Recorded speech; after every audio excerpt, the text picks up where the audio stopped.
नमस्कार, आदाब, शस्त्रगल, जय भीम, नवोदय मित्रांनो, आज आपण नागपूरच्या दीक्षाभूमीवर आलेलो आहे आणि आपण बघू शकता की दीक्षाभूमीची ही परिस्थिती मागे 1 जुलैला झालेल्या आंदोलनामुळे झालेली आहे। दीक्षाभूमीमध्ये कंपाऊंडच्या चारी बाजूने जे बॅरिकेड्स लावलेले होते ते पडलेल्या परिस्थितीमध्ये आताही आहेत, परंतु आपण मागच्या साईड स्क्रीनमध्ये बघू शकता की मागे पावसाळ्यामध्ये जोरदार पावसामुळे दीक्षाभूमी ही तलावाच्या रूपामध्ये बदल झालेला आहे। आपण बघू शकता की दीक्षाभूमीमध्ये खोदलेल्या गड्ड्यांमुळे तिथे भरपूर प्रमाणात पाणी जमा झालेलं आहे।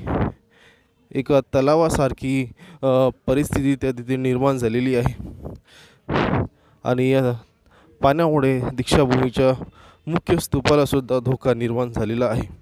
त्यामुळे आपण साईड स्क्रीनमध्ये बघू शकता की किती जास्त पाणी या दीक्षाभूमीच्या गड्ड्यांमध्ये जमा झालेलं होतं, परंतु आता लोकांच्या विरोधामुळे, जनतेच्या विरोधामुळे NMCमध्ये 2 ते 3 पंप लावलेले आहे। हे या पंपामुळे दीक्षाभूमीच्या गड्ड्यांमध्ये साचलेलं पाणी हे कमी झालेलं आहे, आपण बघू शकता।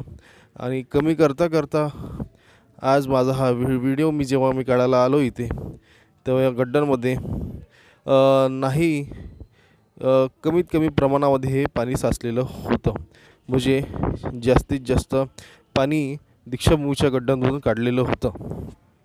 आपण बघू शकता दीक्षाभूमीचे हे बांधकाम, ज्या बांधकामामुळे मोठ्या प्रमाणामध्ये 1 जुलैला एक महाआंदोलन नागपूरच्या दीक्षाभूमीवर झालेलं होतं। सगळ्या जनतेला या पार्किंगचा विरोध होता, त्यामुळे शेवटी या पार्किंगला रद्द करण्यात आलं आणि या पार्किंगच्या जागी आता जशी दीक्षाभूमी होती पहिले त्याच प्रमाणात आता तयार करण्यात येणार। आणि आपण बघू शकता हे जे बॅरिकेड्स साईडला दिसतात, हे बॅरिकेड्स सध्या परिस्थितीमध्ये चारही बाजूला, दीक्षाभूमीच्या चारही बाजूला या प्रकारे कंपाऊंड करून, आपण बघू शकता व्हिडिओमध्ये कंपाऊंड करून लावण्यात आलेले आहेत।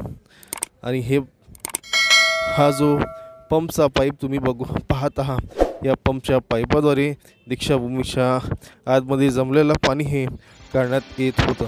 तर आपल्याला कळवा की आपल्याला हा व्हिडिओ कसा लागला। जय भीम, नवोदय।